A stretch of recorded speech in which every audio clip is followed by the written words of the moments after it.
Le moment tant attendu est arrivé. Nous allons inviter le président de VIP et notre futur président de la République démocratique du Congo à nous exposer sur le projet de société. Je vais le faire ici. D'accord. Bonjour tout le monde. Je vous remercie amplement, surtout les, comment on dit en anglais, les speakers. Il y a Juge Ngwanda qui vous a fait un briefing juridique qui n'était même pas préparé parce que vous savez, c'est un juge, il peut parler à n'importe quel moment, il a fait. Et je le remercie. Je dis merci à M. Théo qui est vraiment un très bon orateur. Merci beaucoup M. Théo. Et je dis merci à Mrs. Terry qui est à côté de moi ici. Elle a fait un long voyage pour être ici. Merci beaucoup Mrs. Terry. Et je remercie aussi M. Roy Terrell qui touche à beaucoup. On ne sait pas sa spécialité mais il le fait. Donc merci beaucoup monsieur Roy. Et je vous remercie vous tous. Nous savons qu'il y a un match de football, mais vous avez quitté le match pour être ici parce que vous avez le souci de votre pays. Et ça c'est vraiment un plus pour le Congo. Donc nous vous disons merci. Je voudrais m'introduire un peu pour les gens qui ne me connaissent pas, mais cette fois-ci je le ferai autrement. Je vais m'introduire par mon nom simplement. Et il y a des gens qui me posent cette question, donc il y a lieu d'expliquer c'est quoi mon nom. Parce que les gens me demandent mais qu'est-ce que ça veut dire Dishweme. Parce qu'ils ne comprennent pas de quoi il s'agit. Quand les gens me demandent d'où vous êtes, ils ne comprennent pas ces noms. En fait, moi je m'appelle Eddy Dishweme Bangoudi, mais mon père qui était Albert Dishweme n'était pas né Dishweme. Il était né d'Iswemi. Mais avec le temps, avec ce qui s'est passé dans le passé, je ne vais pas expliquer ici, il a changé son nom à Dishweme. Donc lui il est d'Iswemi Bangoudi, fils de Pierre Bangoudi et de Cécile Maleko. Et ma mère, c'est Patakani Wabongo, qui est enfant de Lufuilu et de Mbemba. Les 4 grands-parents sont du Bas-Congo. Alors c'est ça mon introduction. Je vais vous expliquer le nom. Mon nom signifie, Dishweme veut dire quelque chose de caché. Et Bangoudi veut dire vous allez le découvrir. Okay. Donc j'espère que c'est ça. Donc je suis caché mais vous allez découvrir qui je suis. Alors cet après-midi on ne va pas parler de moi. On va plutôt parler du parti VIP, qu'on appelle familièrement VIP. Et on va parler de ce parti en tant que parti qui va représenter le plus grand nombre de votes du point de vue national en 2016. Et nous allons travailler pour ça. Alors pour y arriver, nous devons nous présenter devant le peuple. Et nous allons vous dire de quoi il s'agit, quel est notre plan d'action. On va le faire un peu rapidement pour passer aux questions, parce qu'il y a beaucoup de gens qui ont beaucoup de questions à passer ici. Mais je ne sais pas si vous êtes en mesure de voir l'écran. On va faire un petit exposé sur ça. Okay. Avant de passer d'abord à notre plan, je voudrais rappeler les nouveaux venus, de quoi il s'agit, quelle est notre vision et quelle est notre mission. Notre vision est simplifiée, très simplifiée. Nous voulons à tout prix restaurer le pouvoir au peuple congolais. Et nous le savons, nous l'avons dit à plusieurs reprises, que le Congolais n'a plus de pouvoir. N'a plus de pouvoir. Donc nous sommes, en tant que Congolais, soumis à des groupes oligarchiques qui font ce qu'ils font pour nous, à n'importe quel moment, et nous sommes soumis à obéir ce qu'ils ont décidé dans leur petit coin. Et le peuple congolais, du point de vue statistique, nous savons, c'est un peuple qui souffre à tous les niveaux. Et pourtant, dans un pays qui est si riche, si le peuple avait ses pouvoirs, il aurait peut-être pu faire mieux que le leadership.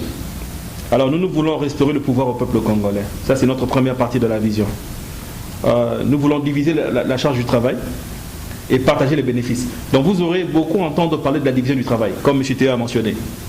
La division du travail permet aux grandes sociétés de s'améliorer rapidement.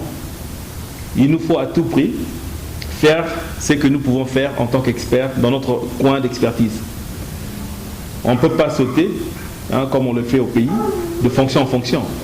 Ça minimise l'efficacité d'un gouvernement. Alors la troisième partie de notre vision, qui est la partie la plus importante pour nous, c'est que nous voulons nous effacer pour l'avenir de nos enfants. Nous voulons à tout prix jurer devant le peuple congolais que ce que nous allons faire, ce n'est pas pour nous, c'est pour eux, pour les enfants, pour notre progéniture, pour nos grands-enfants. Donc tout ce que nous allons nous atteler à faire, le travail que nous allons faire, les constructions, les routes, les hôpitaux, nos plans d'action, tout seront faits pour nos enfants. Comme ça, la qualité sera beaucoup plus élevée. Donc c'est ça que nous demandons, c'est nous voulons nous effacer, que le bénéfice nous retombe. Parce que quand vous faites quelque chose pour vos enfants, bien sûr que vous allez bénéficier aussi. Mais voyons plutôt leur avenir, plutôt que le nôtre. Nous sommes assez vieux. Il est temps de préparer notre retraite. Alors notre mission principale, c'est quoi? C'est de redonner la dignité au peuple congolais en combattant la pauvreté. C'est-à-dire que tout ce que nous sommes en train de faire est centré sur la réduction de la pauvreté. Donc on va parler de plusieurs secteurs, mais vous allez toujours revenir à la base de notre mission. C'est réduire la pauvreté au pays. Vous êtes aujourd'hui au Congo, dans n'importe quel coin, que ce soit à l'Équateur, province orientale, Kivu, Katanga ou n'importe où. Vous allez remarquer qu'il y a une pauvreté extrême. Il n'y a pas un seul coin au pays qui va bien. Il n'y a pas un seul secteur au pays qui peut être utilisé comme modèle. Il n'y en a pas. Même le secteur minier, qui était un bon secteur avant, qui produisait à peu près 500 000 tonnes avant, aujourd'hui il s'est réduit à 10 000 tonnes à peu près. Donc il y a une baisse partout. Et dans la salle, nous avons des gens qui ont été des fonctionnaires dans le pays avant. Ils peuvent nous dire carrément que c'est la vérité. C'est pas exagéré. On n'a même pas à sentir ça. On n'a même pas appelé le pays, on n'a même pas appelé nos amis et nos familles pour sentir cette souffrance. On n'a qu'à la visionner. On n'a qu'à voir les images qui passent à la télé. Et ça, c'est un point qui nous a forcés à se lever. Nous ne sommes pas, comme on le dit souvent, nous ne sommes pas de politiciens nés politiciens. Tout le monde qui devient politicien devient par ou bien nécessité, ou bien par vocation, ou par autre chose. Et nous, ce qui nous a poussé à devenir politiciens, moi personnellement, c'est la souffrance du peuple congolais. Je n'en peux plus. Personnellement, je ne peux plus rester ici, dans un pays qui est considéré le premier pays au monde, à manger, à bien dormir et à voir mon peuple en train de souffrir. Je ne peux pas. Et ce n'est pas que la politique à faire. Mais nous avons tenté plusieurs mesures avant. On a tenté plusieurs avenues avant. On a fait plusieurs projets dans le secteur privé avec les mêmes finalités. Donc c'est pourquoi nous nous sommes levés. Pour dire que non, bon, si on ne peut pas aboutir avec les secteurs privés, si on ne peut pas aboutir avec les ONG, il y en a combien des ONG au pays? Il y en a des milliers. Des milliers. Je pense que le Congo est le pays avec le plus grand nombre de ONG. Il y en a tellement beaucoup. Et rien ne change. Donc on a remarqué que le problème, c'est le leadership au pays.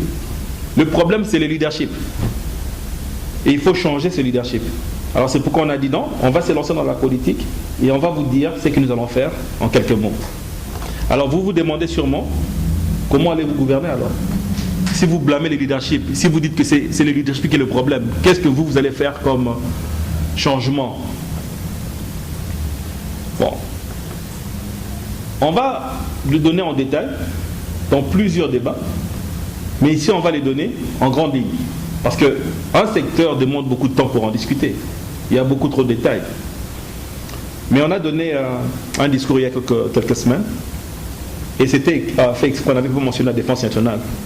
Simplement parce que c'est un secteur, premièrement, qui est clé au pays. Avant que nous faisons n'importe quoi, il faut que la défense soit là, il faut que la paix règne au pays. Sinon, ça ne sert à rien. Comment voulez-vous développer l'économie du pays s'il n'y a pas la défense, s'il n'y a pas la paix?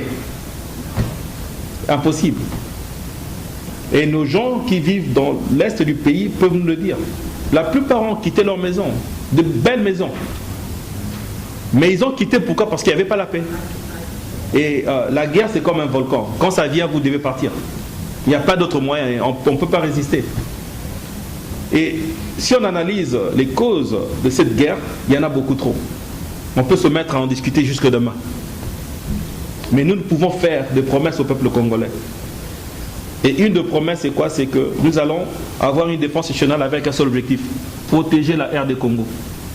Protéger notre pays, notre mère patrie. Les détails, on vous les donne, petit à petit. Mais sachez que pour défendre votre pays, vous devez d'abord avoir cet amour patriotique, cette volonté d'aider votre pays, cette volonté de vous battre pour votre pays. Et nous, on a perdu ça un peu. Pourquoi? Parce que la première course qui arrive, ou bien la première course à suivre au pays, quand on parle de défense nationale, c'est quoi? C'est d'abord comment attaquer les étrangers qui nous entourent et d'autres qui viennent nous aider. On blâme les autres. C'est parce qu'on n'a plus d'autres mesures, on n'a plus d'autres moyens. Mais en tant que Congolais, en tant que gouvernement, pas le peuple est sans pouvoir, le peuple n'a rien, le peuple ne peut rien faire pour se défendre. Mais en tant que gouvernement, quand vous aspirez au plus haut poste du pays, qu'est-ce que vous pouvez faire en tant que gouvernement pour sauver votre pays de la déchéance? Vous devez d'abord nourrir votre armée. Si vous dites que vous voulez une défense nationale avec l'objectif de protéger le Congo, vous devez d'abord nourrir les soldats qui se battent pour vous. Allons-y vérifier si nos soldats sont nourris à leur fin. Nous devons d'abord les vêtir. Est-ce qu'ils sont vêtus? Demandez des questions. Vous allez savoir que l'armée congolaise s'achète leur tenue militaire parfois comme on dit, des commandes indirectes. C'est pas normal. Mais les gens qui vous donnent des combines pour vos soldats, ils peuvent même vous faire du mal. Je ne sais pas si les gens qui ont grandi à mon époque ont entendu parler du Machacha. Mon oncle qui est là, il va le savoir. Les Léopards sont allés jouer une fois un match avec le Cameroun, je pense. Ils ont été malmenés parce qu'ils ont mis du Machacha. C'est le Machacha, non? Dans leur maillot. Mais ça peut arriver. Nos tenues militaires ne sont pas contrôlées. Si nous voulons défendre le Congo, il faut que nos soldats aient une place où vivre. Les camps militaires sont négligés. Allez-y, dans les camps Kokolo. Camp Badiadingi, camp Tchatchi. Moi, je vous dis par expérience, je suis un enfant qui a grandi pendant quelques années au camp Badiadingi. La maison où on habitait, c'était une grande maison avec 4 chambres à coucher. On était une famille. Aujourd'hui, la même maison a 4 familles, divisées en 4. Il y a à peine 25 ans, 30 ans. Donc, tout baisse.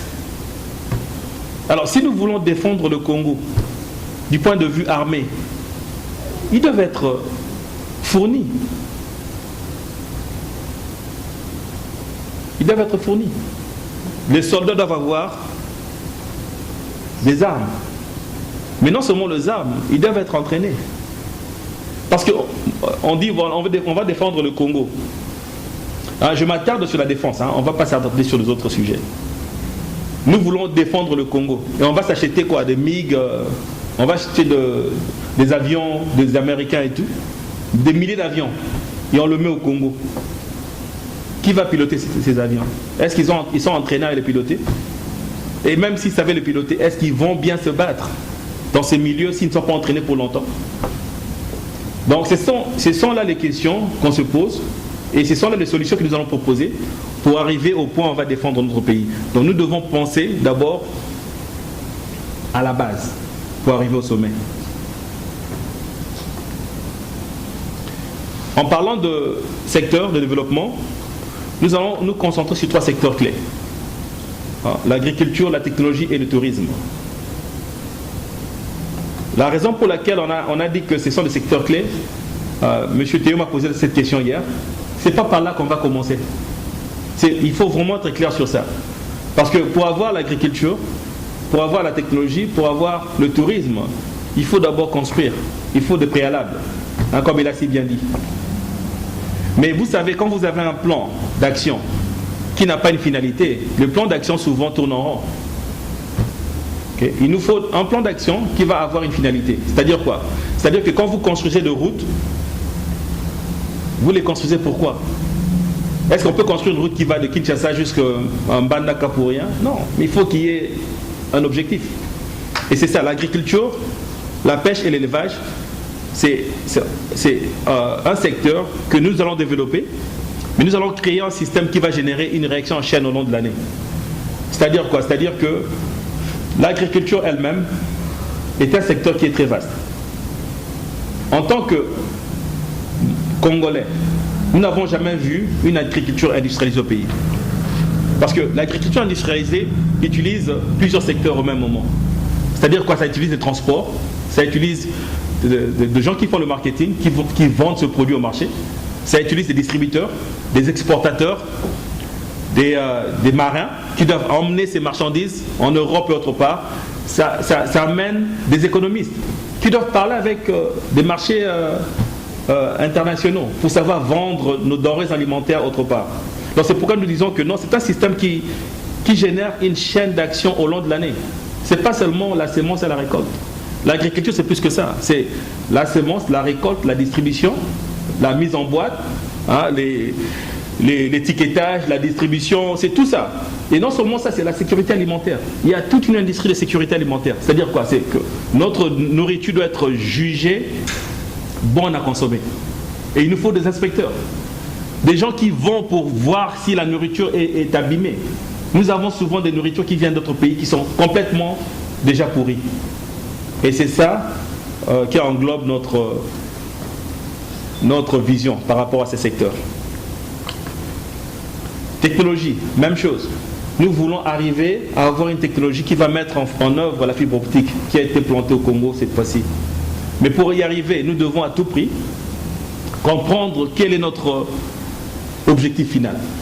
C'est-à-dire quoi? C'est-à-dire que pour que vous ayez ces genres de technologies que nous avons ici, vous devez planifier 1 année, 2 ans en avance. C'est-à-dire que vous devez avoir un plan d'action qui vise la finalité, pas le commencement. Aujourd'hui au Congo, pour avoir la technologie du monde, il nous faut au moins 5 ans de développement, 4 ans de développement, pas moins de 4 ans. Donc nous allons nous y atteler à arriver à ce point où nous allons dire que notre technologie est standardisée. Donc nous allons générer l'acceptation et la compréhension au niveau des communautés locales. Parce que ça, c'est un produit de notre culture. On ne peut pas aller dans les villages et amener des centres de données qui n'ont jamais vu. Et ils vont réagir. Parce qu'ils vont voir que non, c'est la nouvelle technologie qui va me faire du mal peut-être. Nous devons nous atteler non seulement à construire, mais aussi à expliquer. Le tourisme, comme secteur clé, c'est un secteur qui va nous aider à visionner le futur du Congo. Dans le jour que Madame Terry sera à l'aise au Congo, au point où elle vient, elle descend à l'aéroport, sans appeler un Congolais, elle trouve une voiture de location, elle a un GPS qui va l'amener là où elle va, elle arrive à l'hôtel, elle décide de trouver un site touristique pour aller visiter, sans appeler un Congolais, elle appelle, elle s'enregistre, elle change de réservation en plein milieu de l'appel. Elle dit non, je vais aller à Mbandaka plutôt qu'au Kasaï. C'est là que nous serons contents. C'est-à-dire quoi? C'est-à-dire que le tourisme que nous visons, c'est le tourisme qui va bénéficier le Congolais en attirant le plus grand nombre des étrangers au pays. C'est-à-dire quoi? C'est-à-dire que le tourisme va nous aider à améliorer la sécurité et la qualité de vie. Pour avoir un système touristique mondial et universellement accepté, il faut suivre les standards du monde. C'est-à-dire quoi? C'est-à-dire que vous devez avoir accès à la technologie, les hôtels, les banques, location de voitures, aéroports, cartes géographiques et autres. C'est-à-dire que si vous amenez votre carte de crédit au pays, que vous aurez accès aux ATM. Et c'est ça notre vision du point de vue tourisme. La pauvreté est un terme. Mais nous avons, en parlant de la pauvreté, nous l'utilisons comme un secteur spécifique pour le Congo. C'est-à-dire que nous allons considérer la pauvreté comme un fléau à combattre du matin au soir. Nous devons lutter contre non seulement la pauvreté qui existe, mais la pauvreté future. Parce qu'au Congo, on vit souvent la hausse de coût de la vie. Donc vous pouvez avoir aujourd'hui 100 000 $ en compte. Si vous laissez l'argent en compte bancaire, quelques temps après, ça perd de valeur. Alors nous devons à tout prix lutter contre la hausse du coût de la vie, contre l'inflation, contre le chômage et autres. Et nous allons utiliser les objectifs de ligne qui sont appliqués mondialement pour y arriver. Nous allons redresser le pouvoir d'achat pour aider le peuple au moins à vivre, à s'acheter ce qu'il faut. L'emploi. Nous allons en faire une priorité absolue. Et ça j'avais un appel ce matin, une personne me l'a dit, a dit mais non, l'emploi doit être complètement une priorité. Et c'est vrai, notre pays souffre du chômage. Mais le chômage n'est pas le seul fléau. Il y a des gens qui travaillent, mais qui travaillent dans l'économie informelle. C'est-à-dire qu'ils travaillent à moitié ou peut-être à 40%. Ils sont peut-être diplômés, mais ils ne parviennent pas à trouver le travail qu'il leur faut. Alors ils deviennent d'autres dirigeants de Liga Bleue et autres. Et nous devons réduire ces chômages endémiques. Alors pour le faire, nous allons faire quoi? Nous allons aider les Congolais à se trouver de l'emploi. Premièrement en créant ces emplois, mais aussi en leur donnant accès aux emplois qui existent déjà. Il y a beaucoup du travail au Congo, mais il y a des gens qui ne savent même pas que ce travail existe. Ils n'ont pas accès à ça, à moins que s'ils connaissent quelqu'un qui donne ce travail. Dans la plupart des temps, même dans le ministère, les gens qui sont employés sont des gens qui sont appelés au téléphone par leurs amis, par leurs cousins, leurs cousines et tout. Mais non, mais il faut que ces gens qui sont qualifiés aient accès à l'emploi, qu'ils soient à Kisangani ou à Lubumbashi. S'il veut travailler à Kinshasa, il doit avoir accès à cet emploi. Donc, l'emploi ne veut pas dire seulement donner l'emploi. L'emploi veut dire donner accès à l'emploi qui existe déjà. Et c'est ça notre plan.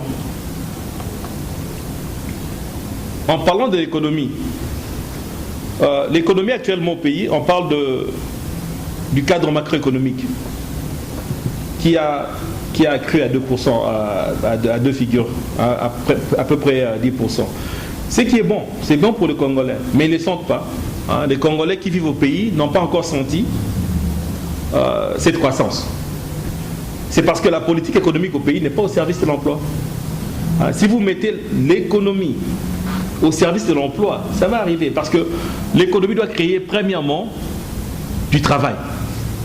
Et ce travail doit être assez payant pour que les gens puissent s'acheter ce qu'il faut, pour qu'ils puissent vivre aisément.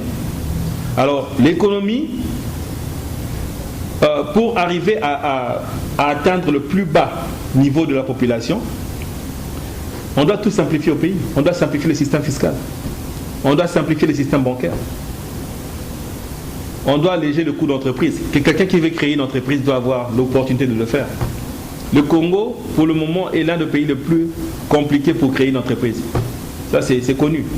Donc, si vous voulez créer une entreprise au Congo, vous allez vous y mettre avec beaucoup de sueur. Pour un pays qui n'est pas un pays performant aujourd'hui, on doit faciliter ces tâches. On doit laisser aux autres le temps de venir chez nous, créer du travail pour nous. Donc il faut alléger le système fiscal. Il faut alléger le coût d'entreprise. L'éducation, c'est un secteur où nous allons nous y mettre à 100%. Parce que comme on s'est dit, on doit s'effacer pour l'avenir de nos enfants. Donc nous devons à tout prix commencer dès maintenant à travailler pour le futur de nos enfants.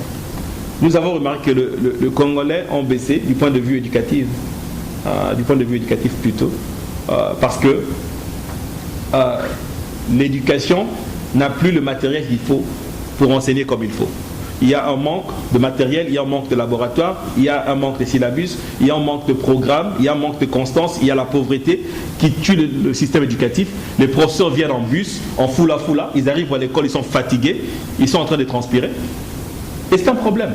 Comment voulez-vous enseigner si vous quittez Massina pour aller vers à Gombe pour enseigner, et vous prenez 2 heures en route, vous êtes fatigué à arriver à l'école, votre état d'esprit n'est pas bon.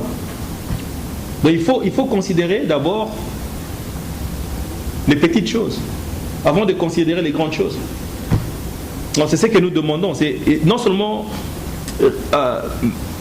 parler de ça, mais réformer les méthodes d'enseignement. Nous avons les mêmes méthodes que nous avons appliquées depuis le passé, depuis le système colonial belge. C'est le même système, même pas adapté aujourd'hui à nos cultures. Nous avons par exemple des élèves qui quittent Njili pour aller au collège Boto à Gombe. Mais c'est pas normal. En Europe, aux États-Unis, dans les pays développés, un enfant ne peut pas quitter son quartier pour aller à l'école plus loin.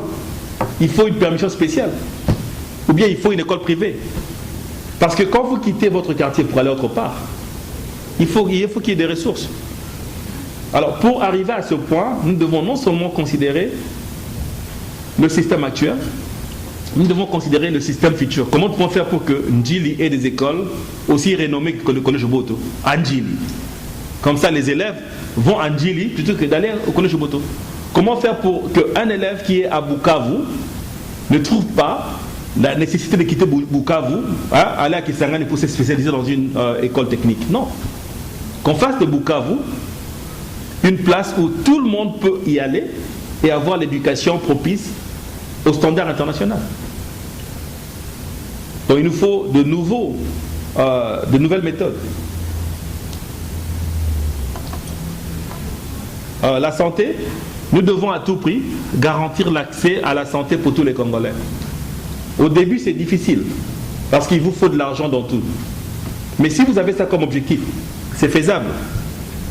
Parce que je sais que la plupart des gens comprennent comment le système marche. Moi, je vais vous donner un préalable. Les théories que nous donnons ne sont pas nouvelles. Tout le monde qui est passé avant nous avait des théories pareilles. Et les gens vont le dire, ils vont dire, mais non, mais vous dites les mêmes choses que les autres. Non, ce n'est pas question de même théorie. L'important, c'est l'application. C'est l'application. Moi, j'ai toujours donné cet exemple, je l'ai donné hier à Théo.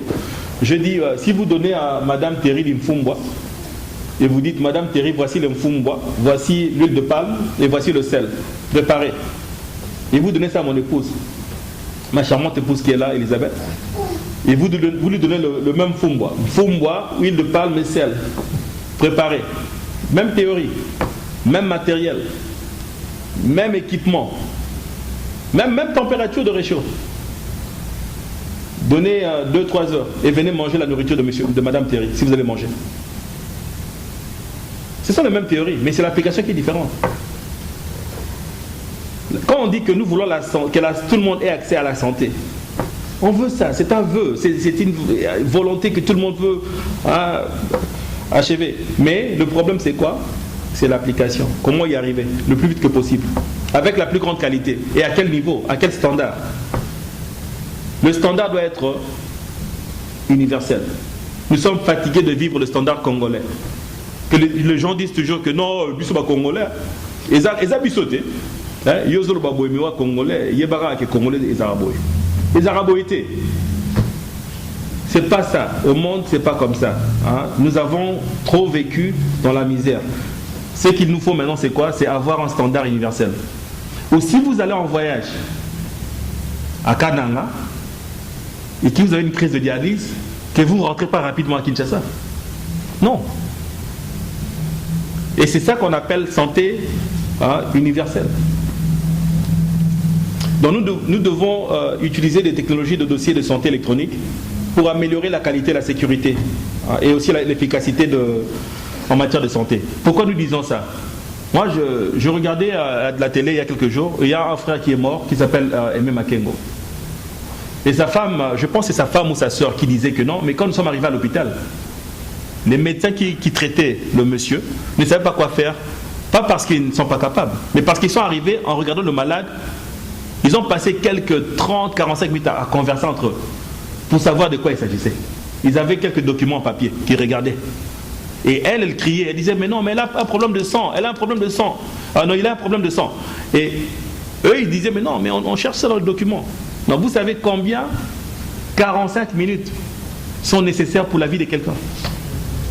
Et à la fin, qu'est-ce qui est arrivé? Il est mort. Mais aux États-Unis, en France, en Norvège, en Irlande, en Angleterre, en Afrique du Sud, vous amenez un malade comme ça à l'hôpital, qu'est-ce qui arrive? Ils ont des ordinateurs qui regardent le passé de ce malade. Ils vous disent exactement ce que l'autre médecin a fait, où il s'est arrêté, c'est quoi sa conclusion. Et en 2 minutes, vous savez qu'est-ce que vous devez faire, vous autres. Donc c'est pas seulement l'application de votre intelligence pour sauver les malades. C'est aussi les outils que vous avez à votre position. Donc nous devons fournir ces docteurs avec ce qu'il faut comme équipement pour qu'ils fassent ce qu'ils ont appris à l'école. Donc c'est ce que nous voulons dire quand nous disons que non, il faut aussi améliorer la coordination des soins et la santé publique. Le Congo est la source d'Ebola. Hein, c'est un fait, c'est là que ça a commencé. Imaginez-vous un peu, avec des maladies pareilles, que s'il n'y a pas de coordination de soins, et que ça s'échappe un jour, et qu'Ebola arrive à Kinshasa, comme c'était arrivé en Libéria. Mon Dieu, que le Seigneur soit avec nous. Que le Seigneur soit avec nous. Parce que si ça arrivait un jour, nous aurons un problème sérieux. Parce qu'il n'y a pas de coordination de soins. Il n'y a pas de suivi. Donc on ne sait même pas ce malade qui tousse, qui saigne, d'où il vient. Quel est son parcours? Qui l'a infecté en route? Qui doit être séquestré? Parce que les gens vont dire, non, il faut seulement pour bloquer Bango. Pour bloquer Nani. Pour peut-être que Moutou pour bloquer, donc quand on parle de santé, on ne parle pas seulement de la santé primaire. Il faut penser plus loin, il faut penser à nos enfants. Il faut penser qu'est-ce qu'ils vont faire si un jour il y a une pandémie qui a affecté le Congo 50 ans plus tard. Qu'est-ce qu'ils vont faire? Qu'est-ce qu'on va leur donner comme outil pour qu'il n'y ait pas un grand nombre de morts? Donc c'est ça quand on dit santé, et on dit que non, ça prend beaucoup plus de temps pour expliquer parce que les détails, il y en a plusieurs. Le service public, ça c'est un point qui est clé, surtout quand on parle de tourisme, quand on parle de Madame Terry en train de visiter le Congo. Il faut qu'il y ait des services publics. L'accès à l'électricité et à l'eau potable, c'est une priorité absolue pour nous. Une priorité. Il n'y a pas de négociation. Il faut que l'électricité soit visée à être fournie au pays à 100%. Parce que pour avoir ce que vous voulez avoir, il faut qu'il y ait des garanties. Nous parlons tourisme par exemple. On organise, comme on fait en Brésil, hein, on organise les Macarena, comment on les appelle encore j'ai oublié les noms, mais ce sont des événements publics hein, où les gens peuvent venir y assister. Hein. Alors si on organise ça au Congo, il faut garantir l'électricité à 100%. Parce que vous invitez des touristes qui viennent écouter votre musique, Kofi Olomide est en train de jouer. Il y en a 100 000. Et tout d'un coup, il y a coupure de courant. Nous, en tant que Congolais, on va se débrouiller. On va se débrouiller. Tu es bien là, hein, monsieur Piro. Hein? C'est ça. Mais Madame Terry, dans le noir, quelque part à Canaan, dans le noir, qu'est-ce qu'elle va faire? C'est la panique. Donc c'est ça. Donc quand on parle de service public, hein, il faut à tout prix penser à la modernisation de nos services publics. Comment on va rationaliser ces fonctionnements de services publics? On parle de sapeurs-pompiers. Hein, il faut des sapeurs-pompiers. J'ai vu, il y avait quelques-uns qui ont été promus. Et c'est bien, hein, il faut féliciter, il faut applaudir. Mais c'était la propagande qui m'a fait un peu mal. Hein, le gouvernement a sorti, oui, sapeurs-pompiers, hein, oui, camions, je pense. C'était à la télé, hein, c'était partout. Entraînants en France. Hein, donc ils sont bien entraînés. Mais il n'y avait que 8 pour un pays de 110 millions d'habitants. Bon, on va dire que non, c'est un commencement. Mais jusqu'où on va continuer à commencer? À commencer. Le gouvernement actuel est au pouvoir depuis 15 ans. Il commence après 15 ans. Donc 5 ans, depuis l'indépendance, on ne fait que commencer toujours. Et on vous dira toujours, hein, dès qu'il y a quelque chose de bien, oh mais non, t'as la boulevard, hein, il y a combien bien. Commencement. Pourquoi? Et quand est-ce qu'on aura la finalité? Et nous, quand on parle de secteur clé, on dit que c'est la finalité de notre projet. Donc nous voulons aboutir à l'agriculture industrialisée. Nous voulons aboutir à la technologie universelle. Nous voulons aboutir au tourisme mondial. Nous voulons aboutir au service public que nous voyons ici.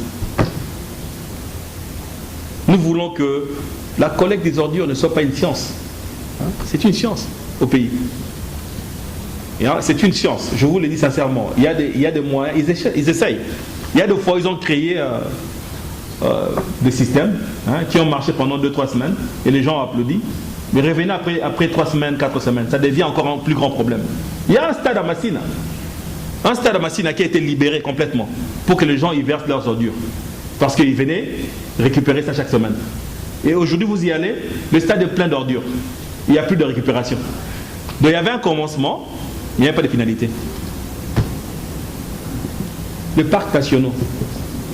Nous avons des parcs de Virunga, des parcs de Kaozi-Biega, de Garamba. Ce sont de beaux parcs, mais pas maintenus. Et ça fait partie des services publics. Nous devons les maintenir. Ça doit être une fierté pour nous d'y aller. Et c'est ça la finalité de l'affaire. Alors, le valeur familiale, ce n'est pas un secteur quelconque, mais c'est une mention nécessaire. Parce que la plupart des problèmes que nous avons dans les grandes villes sont causés par le manque de valeur familiale. Il y a le phénomène Chegué, le phénomène Chegué qui a pris d'ampleur au pays, le phénomène Kuluna. Il y en a d'autres maintenant qui sont sortis. Okay? Ces phénomènes sont créés par le manque de valeur familiale, par le rejet de quelques enfants. Non pas parce que leurs parents sont morts, mais parce qu'ils ont été nommés des bandoki par des pasteurs. Okay? C'est un phénomène qui affecte le Congo d'une façon brutale. Parce que ces enfants, qu'est-ce qu'ils deviennent en route? Ils deviennent des brigands. Ils n'ont plus rien à faire.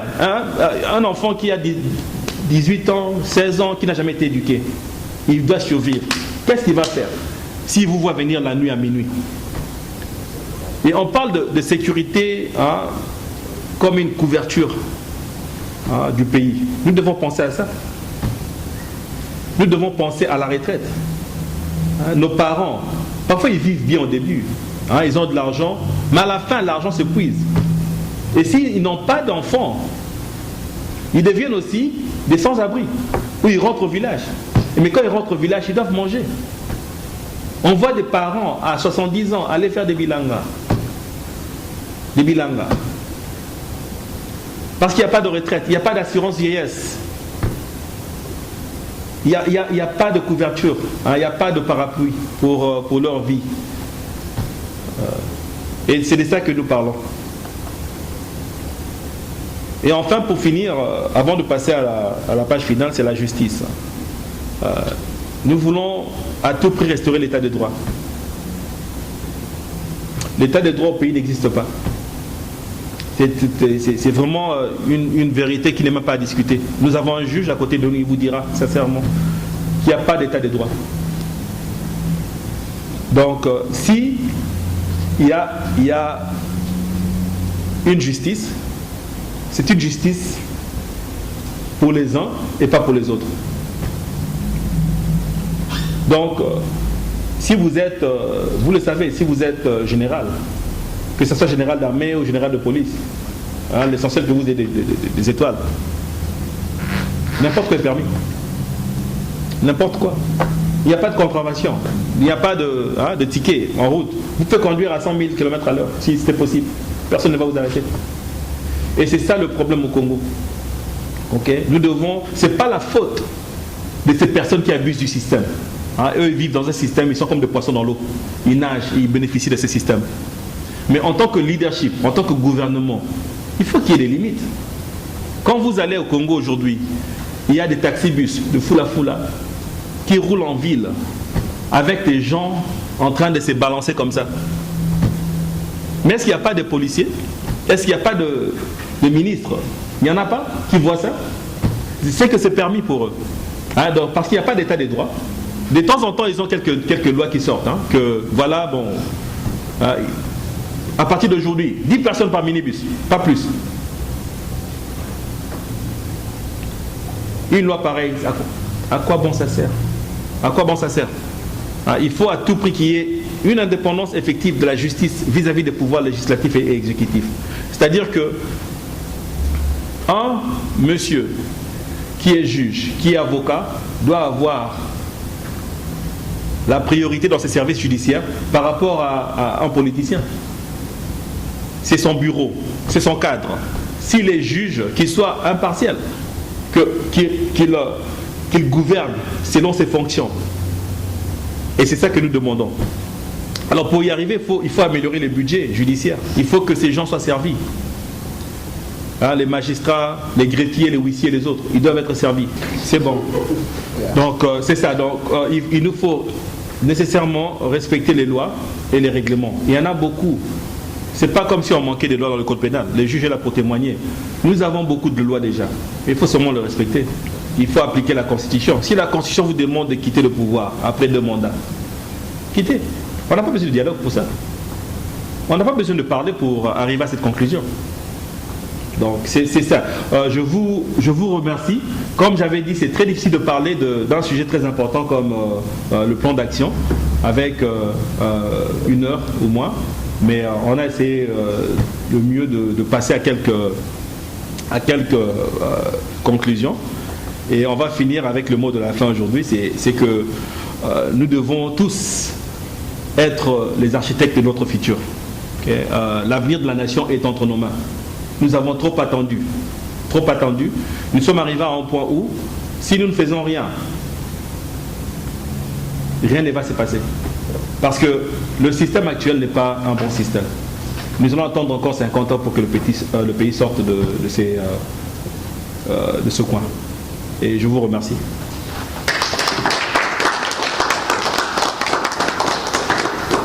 Il n'y a pas de...